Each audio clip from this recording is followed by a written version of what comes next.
مسلم league نون کے رہنما احسن اقبال نے قرار دیا کہ بدگمانی پھیلانے والے شرانگیزی سے کام لے رہے ہیں۔ وزراء اپنے بیانات سے اداروں کو متنازع بنانے کی تگ و دو میں ہیں۔ اے پی سی کے بعد حکومتی ایوانوں میں زلزلے کی کیفیت ہے۔ نواز شریف کی تقریر لیگی کارکنوں کی آواز ہے۔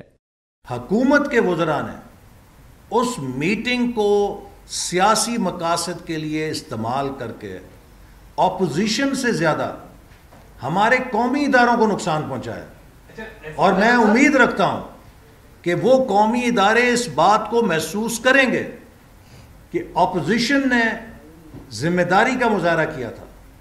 مسلم لیگ نون کے سیکرٹری جنرل نے شہباز شریف کے خلاف ریفرنس اور گرفتاری کی کوشش کو کھلم کھلا نیب گردی قرار دیا اور اعلان کیا کہ حکومت نے گلگت بلتستان انتخابات میں دھاندلی کے ہتھ کنڈے بند نہ کیے تو بھرپور احتجاج کریں گے۔